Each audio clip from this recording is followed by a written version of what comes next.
MRI Radio.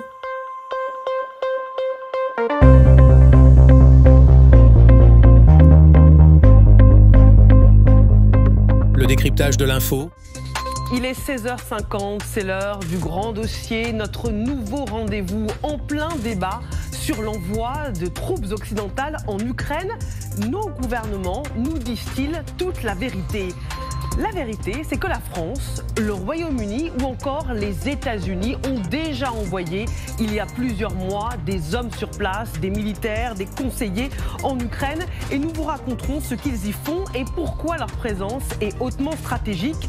De son côté, l'Allemagne dit ne pas vouloir encourager l'escalade. Mais voilà, Moscou l'accuse de vouloir livrer secrètement des missiles longue portée russes pour attaquer la Crimée. Berlin n'a pas nié cette information.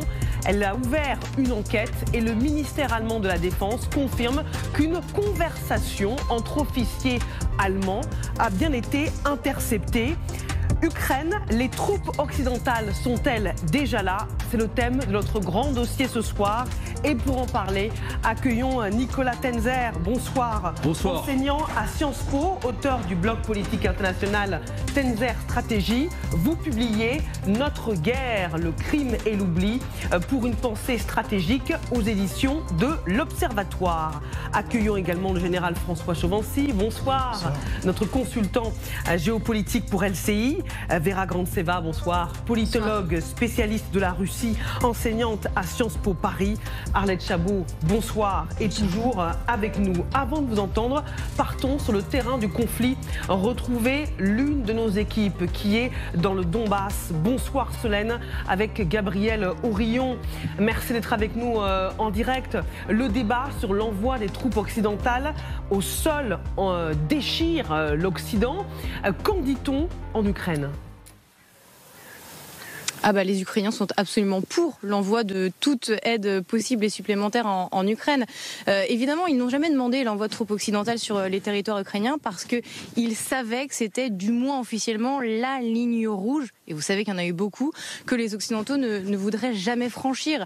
Donc forcément, c'est un débat qui a beaucoup étonné en début de semaine lorsqu'il y a eu cette fameuse déclaration d'Emmanuel Macron dont on a beaucoup parlé, parce que les Ukrainiens avaient toujours intégré que oui, les Occidentaux les aideraient via de l'aide militaire, de l'aide financière, de l'aide humanitaire, mais jamais en envoyant des troupes sur le sol. Ceci étant dit, il faut quand même être précis lorsqu'on parle de troupes sur le sol, et vous allez très bien l'expliquer en plateau, mais on peut parler en effet de formateurs, on peut parler d'hommes qui vont faire de la maintenance, d'hommes qui vont faire du renseignement, ou bien par exemple, du combat. On sait que dans le cas du renseignement, on a beaucoup parlé de ces bases de la CIA ces derniers jours qui sont présentes sur le sol ukrainien. On sait que dans le cadre de la formation, le Royaume-Uni en fait depuis 2014 en Ukraine, même si certes ils ont redéplacé cette formation sur leur sol en juillet 2022, mais ils ont toujours été très transparents à ce sujet. Certes, pour le front, pour combattre sur le front aux côtés des Ukrainiens, ça n'est pas fait sur le sol, ça c'est toujours pas fait depuis le début de la guerre. Les Ukrainiens, eux, sont pour recevoir tout type d'aide possible, parce qu'ils savent très bien qu'en l'état, dans ces conditions, ils ne parviendront pas à la victoire. Donc que ce soit des troupes qui vont rester à l'arrière pour faire de la formation, pour faire de la maintenance, que ce soit des troupes qui seront sur le front pour combattre au plus près avec eux, ou que ce soit des troupes qui vont être entre les deux, pas engagées sur le front, mais prêtes à intervenir si la ligne de front s'effondre, eux sont prêts à tout type d'aide qu'ils puissent recevoir. Ceci étant dit, il faut quand même préciser qu'ils sont très dubitatifs et ce qu'ils craignent surtout, c'est que ce débat finisse par occulter l'essentiel et l'urgence, c'est-à-dire les livraisons d'armement qu'ils demandent. Ils veulent impérativement qu'elles soient plus rapides et plus volumineuses. Merci beaucoup Solène Rioux et Gabriel Aurillon qui se sont arrêtés en cours de mission pour pouvoir être en direct avec nous depuis Sviatoïrsk dans le Donbass. Merci beaucoup Solène et Gabriel Aurillon.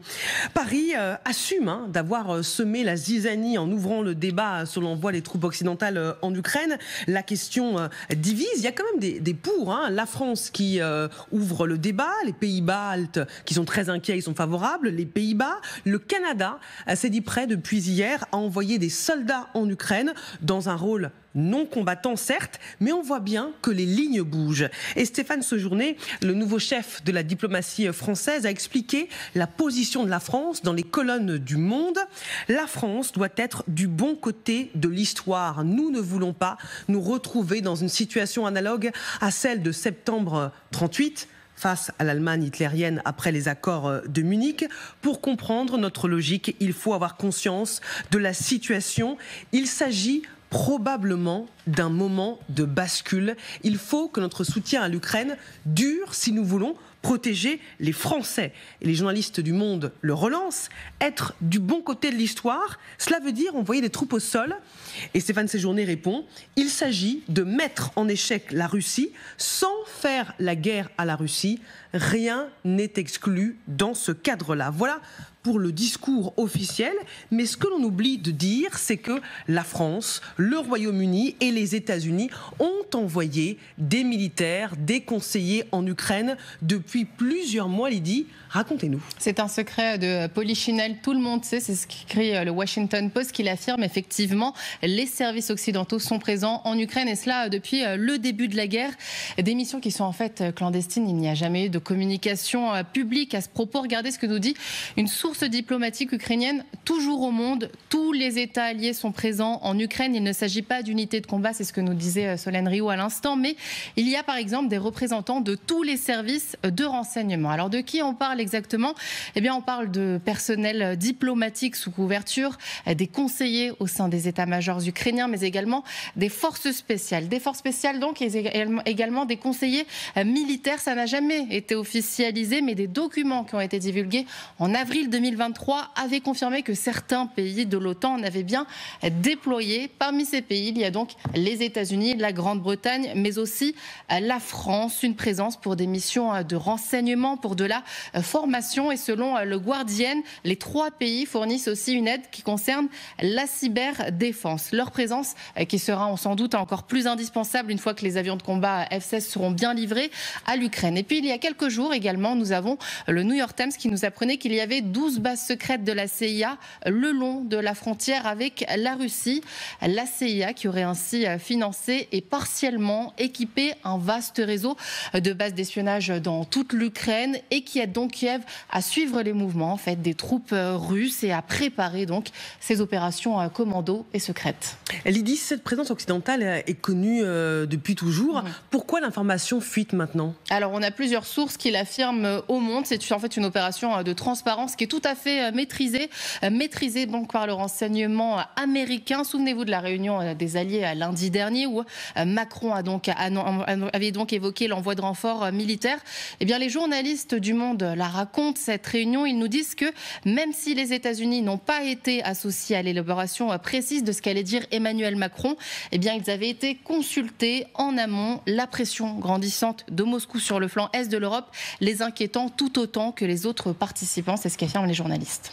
Merci beaucoup Lydie pour ces informations qui ont peut-être, Nicolas Tenzer, surpris le grand public. Pourquoi c'est aussi important que les alliés soient là physiquement au sol, même si ce ne sont pas des troupes combattantes? Alors, tout simplement, ça a été très bien dit, parce qu'il y a des missions de renseignement auprès d'un État qui est allié, et l'Ukraine est un État allié. C'est très important qu'il y ait donc ces missions de renseignement, d'aide logistique, d'aide à la cyberdéfense, à la cybersécurité de manière générale, faites par ces troupes qui ont effectivement une expérience, un savoir-faire unique.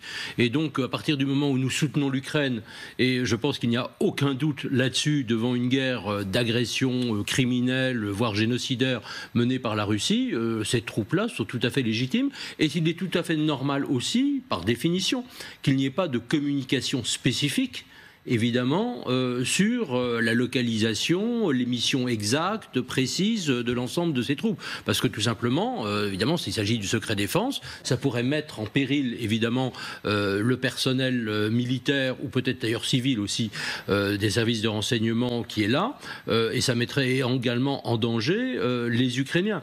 Et je crois que c'est quelque chose qui doit être, bien sûr, tout à fait distingué de la proposition qu'a faite Emmanuel Macron lors de la fameuse réunion.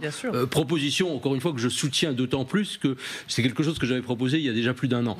Donc je pense que, évidemment, avoir après des troupes beaucoup plus nombreuses des pays de l'OTAN, en tout cas des pays qui le choisiraient pour aider les Ukrainiens d'abord à lancer des contre-offensives, pour des missions de formation, mais aussi pour protéger les territoires libérés de l'Ukraine, pour éviter qu'ils ne soient attaqués ou reconquis à leur tour, et pour protéger aussi les civils des frappes aériennes incessantes que lance la Russie sur un certain nombre de ces zones. Je pense que c'est quelque chose de tout à fait indispensable, mais on n'est pas du tout dans la même catégorie de troupes, soyons là aussi faisons très attention, ni aussi dans le même format. Les troupes spéciales, ce sont des effectifs par définition assez limités. S'il s'agit un jour, et je le souhaite dès que possible, qu'on envoie plus de troupes je dirais en Ukraine pour ces missions de sécurité, là on sera sur des contingents beaucoup plus importants, même s'ils ne seront pas bien sûr des troupes combattantes, il s'agit à pied sur pas que des troupes françaises, américaines, britanniques, allemandes, canadiennes ou quoi que ce soit combattent à côté des Ukrainiens, en tout cas pas pour l'instant, pour reconquérir le Donbass et la Crimée. Général, il y a des forces spéciales, des conseillers insérés au sein des états-majors ukrainiens et même du personnel diplomatique sous couverture. Quel est l'intérêt militaire d'être au sein de l'état-major ukrainien et d'avoir des forces spéciales sur place? Tout dépend de la mission qui est donnée. Si ce sont des forces spéciales, ils ont des missions de renseignement principalement à la date d'aujourd'hui. Donc ça, c'est leur mission traditionnelle sur un théâtre d'opération. Donc pour ça, il n'y a pas de changement. En revanche, pour les conseillers militaires, quel est leur rôle au sein d'un état-major? C'est d'apporter finalement leur savoir-faire. C'est quoi comme savoir-faire? C'est savoir planifier les opérations. C'est-à-dire comment les organiser, comment les mettre en lien les unes avec les unes avec les autres, c'est-à-dire en fait accompagner le travail d'état-major, parce que ce sont des compétences d'état-major. Maintenant, il peut aussi y avoir des spécialistes. Le Gérald Delors rappelait très justement tout à l'heure qu'il y a des officiers de liaison. Un certain nombre d'officiers de liaison, pour nous, c'est quoi? Un officier de liaison, c'est un officier français qui va être au contact d'un homologue au sein d'état-major pour aussi faire le lien entre la vision française et ce qui se passe en Ukraine, en l'occurrence. Donc c'est un échange d'informations qui ne peut pas se faire toujours par écrit, qui ne peut pas se faire par téléphone. C'est le rapport physique. Et le rapport physique, c'est quoi aussi? C'est finalement des relations de confiance entre l'officier français et son correspondant ou ses correspondants ukrainiens. On va pouvoir expliquer des choses tranquillement, sans justement avoir une chape administrative autour. Donc on va régler par un problème de confiance un nombre de sujets, et puis faire remonter des informations. Si l'état-major ukrainien, par son officier de contact, voit l'officier de liaison et dit voilà, on aura peut-être besoin de tant de munitions, c'est un exemple comme ça, eh ben, cet officier de liaison qui a vu le sujet dans l'état-major, qui a pu vérifier aussi peut-être la validité de la demande, va la remettre en forme et la faire remonter vers l'état-major français pour effectivement proposer qu'on fasse ou on ne fasse pas. Peut-être que le grand public n'avait pas conscience de la présence, certes limitée, on ne parle pas de troupes combattantes en Ukraine, de troupes françaises en Ukraine. Est-ce que si demain, un membre des forces spéciales décède en Ukraine, on le saura? Pas forcément. En Afghanistan, il y a eu des pertes qu'on n'a pas évoquées comme cela. Les forces spéciales ont un avantage, si je peux m'exprimer ainsi, de pouvoir mourir en toute discrétion. Maintenant, ça ne veut pas dire qu'on ne mettra pas cette mort en valeur, qu'il n'y aura pas un cérémonial, mais par définition, les forces spéciales, ce sont des forces qui restent discrètes, y compris dans la mort. Voilà. Mais ce n'est pas des agents de renseignement, attention. Tout dépend de ce que veut dire le pouvoir politique. Si le pouvoir politique veut mettre en avant le fait que les forces spéciales soient sur le terrain, il dira oui, quelqu'un des forces spéciales est décédé. S'il ne veut pas en parler, il n'y aura pas beaucoup d'informations sur le sujet. Il n'y a que le régiment d'appartenance et la famille qui sera vraiment au courant. Arlette. Je pense qu'il faut effectivement, Solène le faisait, faire la différence. Et d'ailleurs, on voit bien que on démine les propos du président de la République, ce que dit Stéphane Séjourné. Il explique bien encore aujourd'hui. Et on est samedi, dans mon souvenir, c'est ça? Oui. Et les propos remontent à lundi soir. Donc, il est bien précis sur effectivement les raisons pour lesquelles il y a des Français qui seraient présents, déminage, défense, cyber, assistance. Donc, ça va. Après, il faut quand même dire que les Français n'ont absolument pas compris ça. Et rien n'est exclu du président de la République avec les déploiements de troupes. Ça donne hier un sondage publié par Le Figaro. 74% des Français disent qu'ils sont évidemment totalement opposés à un envoi de troupes occidentales au sol en Ukraine. Et 68% qui estiment que le président de la République a eu tort de tenir ses propos. Donc il y a une incompréhension. Et j'ajoute juste, comme pour poursuivre sur ce que dit le ministre des Affaires étrangères aujourd'hui, qui fait une allusion à 38 à Munich. Alors, si on en est effectivement là, je pense qu'il faut vraiment parler aux Français. C'est-à-dire que si on en est au point de faire des choix aussi fondamentaux, et à chaque fois depuis le début, c'est le débat, ceux qui disaient faut discuter avec la Russie, ils ont été très vite traités de Munichois, qui est quand même la pire des insultes en France, mais c'est vrai que si on en est là à des choix aussi fondamentaux, 38, 39, la guerre, le déshonneur et la guerre, franchement, il doit y avoir une communication. Alors, ce qui peut se réjouir côté français, c'est que le chef de l'État va consulter l'ensemble des partis politiques la semaine prochaine. Il y aura un débat au Parlement. Mais si la France considère qu'effectivement la menace est aussi forte qu'elle pouvait être en Europe en 1938, honnêtement, il faut sans doute arrêter peut-être de ronronner ou de tenir des propos qui ne sont pas compris par les Français, parce que là, sinon, il y aura un fossé de plus en plus grand entre l'opinion et les choix politiques. Donc, encore une fois, moi, je pense qu'il faut vraiment tenir un langage de vérité et clair, c'est-à-dire qui puisse être compris par tout le monde. Et pas juste par Poutine, qui lui a compris le message que lui a envoyé le président. Bien sûr. Ça, c'est sûr. Franchement, l'ambiguïté stratégique, lui, il comprend. La difficulté, c'est que des citoyens ne comprennent pas. Et la réaction, d'ailleurs, effectivement, qu'on a vue dans d'autres capitales européennes, c'était par la même inquiétude, évidemment. C'est-à-dire, on se désolidarise de la France parce qu'il y a des implications, évidemment, intérieures. Et Vera, cette inquiétude, Poutine entend évidemment l'exploiter.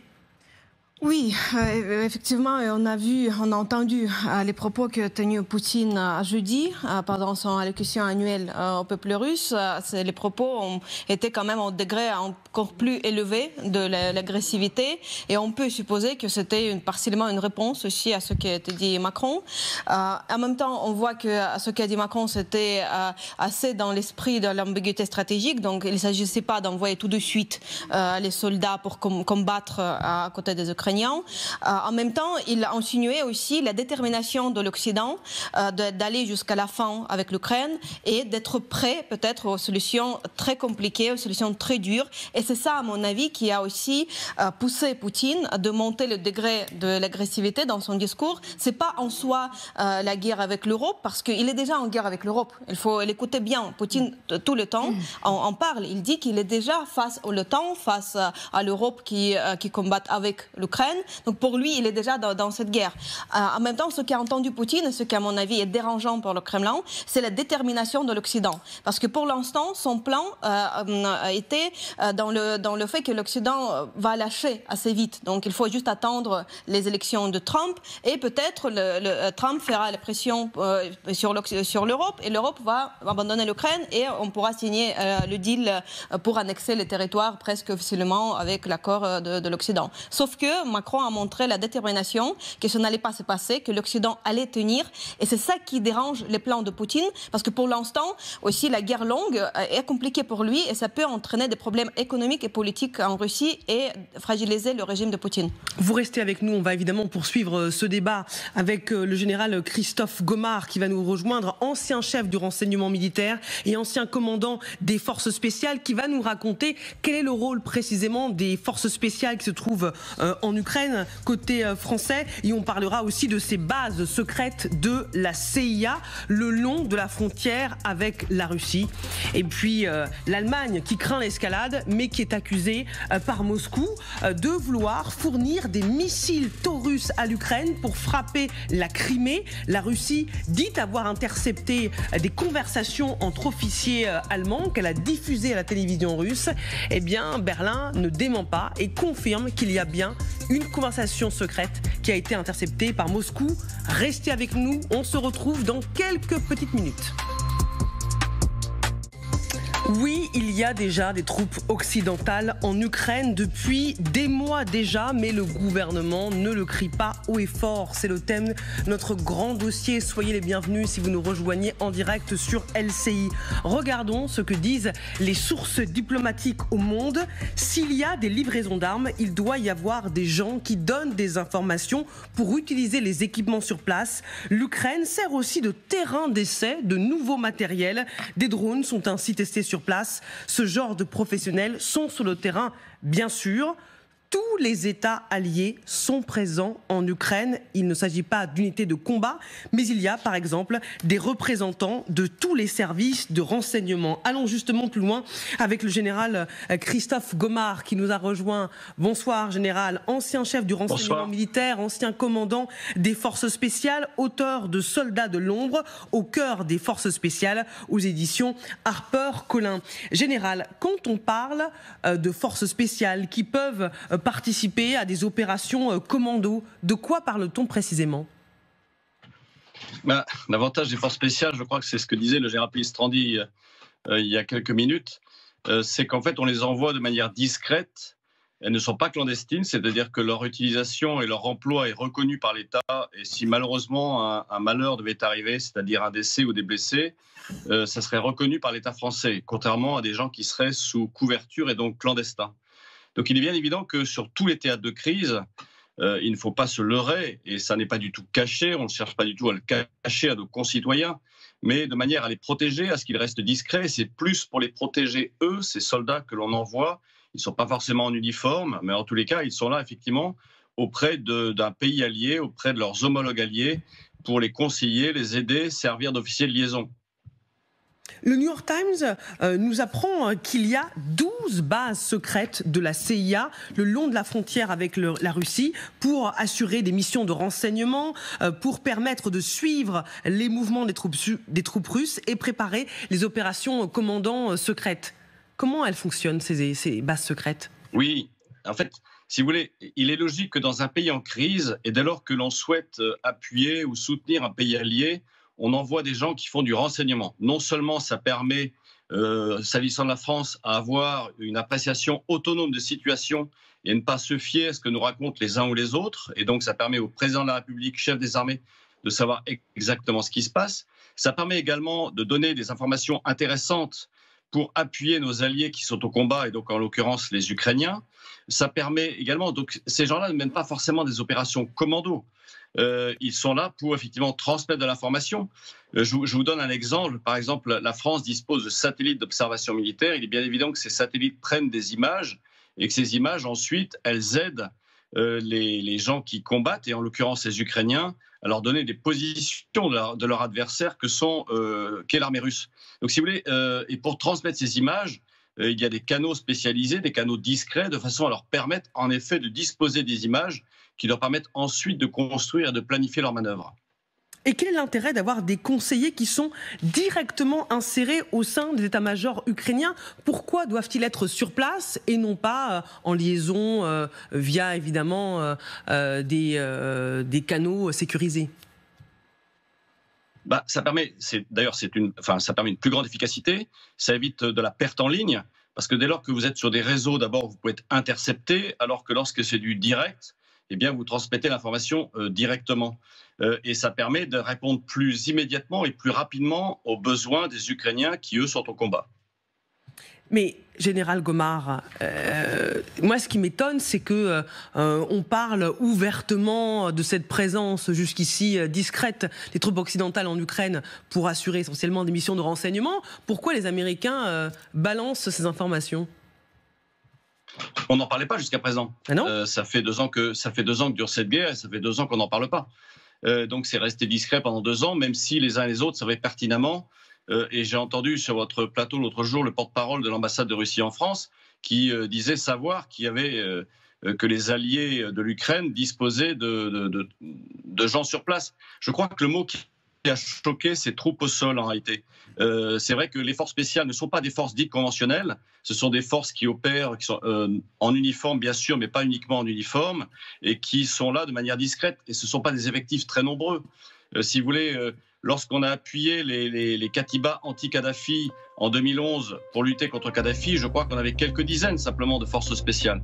Donc c'est pour vous dire que ces quelques dizaines d'hommes, c'est peu, mais je crois que dans la déclaration du président de la République, Emmanuel Macron, l'autre jour, en fait, c'était l'occasion de dire, au-delà des messages de fermeté vis-à-vis de la Russie, de réveil de l'Europe, c'était également une manière de dire aux Français, mais en fait, on a de manière discrète un certain nombre de soldats qui sont là en appui des Ukrainiens. Merci Général Christophe Gomard pour ces informations. Ancien chef du renseignement militaire et ancien commandant des forces spéciales. Merci d'avoir regardé cette vidéo ou d'avoir écouté ce podcast. Abonnez-vous.